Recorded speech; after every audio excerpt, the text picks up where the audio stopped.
सभी साथियों को नमस्कार। सभी शिक्षक का एक ही लगातार है कि डेट दिया गया था कि 2 दिन में लिस्ट जारी हो जाएगा।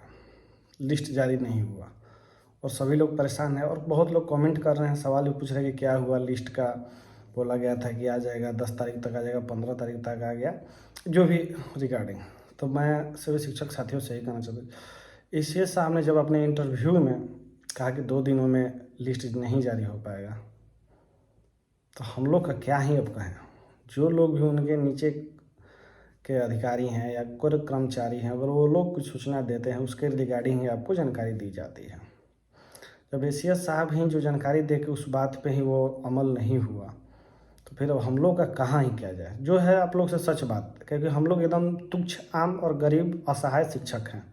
हमारी तो कुछ हैसियत नहीं है इस दुनिया में। हम लोग जब से आप शिक्षा विभाग में ज्वाइन किए हैं, मुझे तो लगता है कि आर्टिकल 19 ख़त्म हो चुका है कि हमारे लिए कुछ तो है नहीं, ना बोलने का अधिकार है ना कहने का अधिकार है।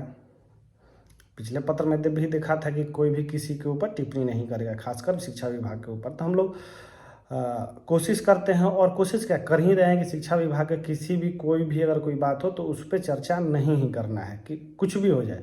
भले महीना का 10 दिन गुजर जाए, वेतन नहीं मिला है, नहीं बोलना है, कुछ नहीं बोलना है। जो है, जो सर लोग बोले जो होंगे, जो साहब लोग बोलेंगे, उसी पर हम लोग को अमल करना है। यही होते आया है।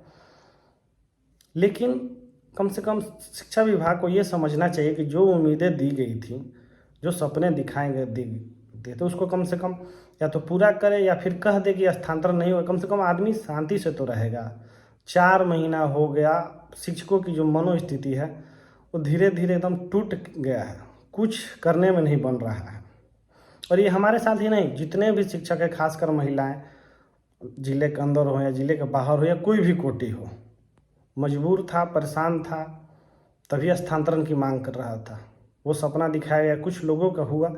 खैर, विद्यालय तो आवंटन वो लोग कभी नहीं हो पाया, ना कहीं ज्वाइन कर पाए। लेकिन आगे की जो प्रक्रिया थी एकदम थम सी गई है। लग रहा है कि एकदम रेगिस्तान में चल रहे हैं, दूर दूर तक चल रहे हैं, कोई हरियाली नहीं दिख रही। इस वजह से शिक्षक परेशान है और ये शिक्षा विभाग को एक बार थोड़ा सा अपना हृदय बड़ा करना चाहिए, क्योंकि हम लोग जैसे गरीब शिक्षक अल्प वेतन में जो काम कर रहे हैं, घर से दूर, महीने के 15 से 20 हज़ार सिर्फ किराया और आने जाने में ही खर्च हो जा रहा है। परिवार चलाना मुश्किल हो गया है दूर रहकर। ये चीज़ समझना चाहिए। हम लोग को आप केंद्रीय वेतनमान नहीं देते हैं, जो आप लोगों को मिलता है, हर सरकारी कर्मचारी को मिलता है, वो भी नहीं मिलता है। अल्प वेतन में कैसे एक शिक्षक कैमूर से किशनगंज में भाड़ा लेकर रह रहा है, 2 महीना 3 महीना से वेतन लेट होता है, वहाँ उसको क्या कठिनाइयाँ का सामना कर पड़ रहा है, ये किसी को नहीं समझ में आ रहा है। सिर्फ और सिर्फ ठीक है, समय पर विद्यालय नहीं आ रहे हैं शिक्षक, कुछ गलतियां हैं, उन पर स्पष्टीकरण निकाल रहे हैं। हाँ, गलत के साथ गलत होना चाहिए, गलत जो है उन पर पूर्णतः सजा मिलना चाहिए। लेकिन उसके वजह से जो निर्दोष शिक्षक फंसे हुए हैं उन पर विभाग कार्रवाई नहीं कर रही है, सोच नहीं रही है, विचार नहीं रही है। निराश हो चुका है सभी लोग। क्या एक शिक्षक का इतना भी अधिकार नहीं है कि वो खुले मन से, स्वच्छ मन से विद्यालय में जाकर पढ़ा सके? सभी लोग विद्यालय समय पर पहुंच रहे हैं, पढ़ाने की कोशिश कर रहे हैं, पढ़ा भी रहे हैं, लेकिन टूटे मन से क्या कोई किसी को ज्ञान दे पाएगा? इसीलिए मैं सभी शिक्षक बंधुओं से यही कहना चाहूँगा कि कम से कम अब 10 दिन, 15 दिन, महीने दिन सोचना ही छोड़ दीजिए स्थानांतरण के बारे में, क्योंकि जितना सोचिएगा उतना ज़्यादा दर्द होगा। हमें भी तकलीफ हो रही है, आपको भी तकलीफ हो रही है, और कितना आदमी खुद से बुलाएगा? दिलासा तो देने के लिए नहीं आता है। दिलासा दे देंगे आ जाएगा, कल आएगा, नहीं आ रहा है, टूट रहा है। एक एक दिन, जो एक एक घड़ी और एक एक सेकंड जो आगे बढ़ता है समय, वो हर दिन बस रो के ही गुजर रहा है। परेशान हो रहा है। इसमें बहुत लोग का देखते हैं कमेंट आता है कि अरे घर पे नौकरी करना है, छत पे नौकरी कर रहा है। तो उनसे मैं आग्रह करता हूँ, आप वीडियो देखें ही मत। जब आपको हमारी मांग से प्रॉब्लम है, तकलीफ है या जलन है, तो हमारी वीडियो देखें ही मत। बोलते हैं कि 40,000 50,000 रुपया मिल रहा है। अरे भैया, किसका 50,000 अकाउंट में आ रहा है? तो शिक्षा विभाग में हमको कोई सबूत देगा? नहीं मालूम है तो फिर बोलते क्यों हैं लोग? तो आप लोगों से हाथ जोड़ के रिक्वेस्ट है, दूर रहिए ये सब मुद्दे से। हमारा प्रॉब्लम है, हम लोग दर्द में जी रहे हैं, हम लोग असहाय हैं, मजबूर हैं।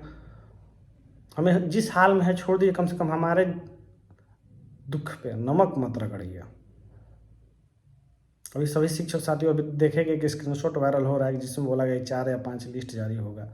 यार इतनी सारी स्क्रीनशॉट और लिस्ट और सूचना हम लोग को मिल जा चुकी है कि अब किसी भी न्यूज़ पर भरोसा करने का इच्छा नहीं करता है, क्योंकि जब हमारे जो सबसे बड़े सर्वे सर्वा हमारे माई बाप, हमारे गार्जियन, अगर कुछ गलती हो गई तो माफ़ कर दीजिएगा सर, लेकिन हमारा स्थानांतरण एक बार कर दीजिए। आपसे एकदम छोटे बच्चे की तरह हम लोग रिक्वेस्ट कर रहे हैं। गरीब हैं हम लोग शिक्षक, आपको भी पता है कि आप क्या वेतन देते हैं, उसमें से तो कोई अमीर है नहीं, सभी लोग तो गरीब है, मजबूर है। घर इसलिए जाना चाहता है कि कुछ पैसे वो जोड़ के अपने बच्चों का भविष्य संभाल पाए, अपने माँ बाप का इलाज करा पाए, लेकिन यहाँ किसी का वेतन भी नहीं बचता है।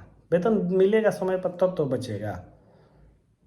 बढ़ा हुआ इंक्रीमेंट जो था अभी तक नहीं मिल पाया। शिक्षा विभाग शिक्षकों को, मुझे नहीं समझ में आता है कि क्या हमारा कुछ अधिकार नहीं है आपके प्रति। हम लोग आपसे मांगने भी कुछ जाते हैं तो बोलते हैं कि नहीं, बोलना नहीं है, ट्विटर पर लिखना नहीं है। तो कहाँ लिखे, किसके पास अपना दुख रोए, कौन है हमारा सुनने वाला? सारे शिक्षक जो समुदाय हैं, अगर 5,39,000 अभी वर्तमान में कार्यरत है, तो 5,39,000 की थोड़ी थोड़ी जो छोटी मोटी समस्याएं हैं, एक बार शिक्षा विभाग शिक्षकों से बात करके सुलझा देता। और भी अदर राज्य में कभी शिक्षकों को इतनी परेशानी नहीं झेलनी पड़ती जितना बिहार में, क्योंकि हर चीज़ के लिए हमें लड़ना ही है, संघर्ष ही करना है। कुछ भी चीज़ समय पर ना बढ़ा हुआ घटा हुआ कुछ नहीं मिलता है। अपने अधिकारों के लिए हम लोग को लड़ना पड़ता है। इस वजह से बिहार के शिक्षक बदनामी का सामना करना पड़ रहा है सभी शिक्षकों को। शिक्षा विभाग कम से कम एक बार खुले मन से शिक्षकों की एक बार समस्या पूछ ले। वीडियो कॉल आता है, निरीक्षण करने पदाधिकारी आते हैं। 2 साल से निरीक्षण हुआ, क्या सुधरा? सब विद्यालय वैसा है क्या वैसा ही है, फिर निरीक्षण होगा, फिर वही होगा। कम से कम एक बार बैठ के योजनाबद्ध तरीके से सभी से शिक्षा विभाग अगर बात करके सुलझा देती तो शायद इतने परेशानी में शिक्षकों को नहीं आना पड़ता। आप लोग से यही बात करने आया हूं कि 13 तारीख को ट्विटर कैंपेन है। आप सभी लोग कमेंट कर रहे थे कि ट्विटर कैंपेन किया जाए, तो एक फ़ोटो देखे भी होंगे आप लोग सभी लोग। 13 तारीख को सुबह 11 बजे से ट्विटर कैंपेन है और उसमें रिक्वेस्ट करना है, जितना आप लोग रिक्वेस्ट कर सकें एसीएस साहब से, उसको आप लोग ट्वीट कीजिएगा। हैशटैग है प्लीज़ डू टीचर ट्रांसफ़र। जो भी प्लीज़ का पी, डू का डी, टीचर का टी और ट्रांसफ़र का टी कैपिटल में होगा, बाकी सब स्मॉल में होगा। इस हैशटैग को सेव करके रख लीजिएगा। 13 तारीख को सुबह 11 बजे से अपने हक के लिए, और जिनका लिस्ट में आ गया, ये ना सोचे कि अगर मेरा हो गया है तो हम दूसरे के लिए क्यों करें। अभी तक तो साथ में लड़ते आए थे ना, तो कम से कम आपका हो गया, आप आगे निकल गए, तो पीछे छूटे हुए साथियों का भी आप लोग थोड़ा सा मनोबल बढ़ाएं। धन्यवाद।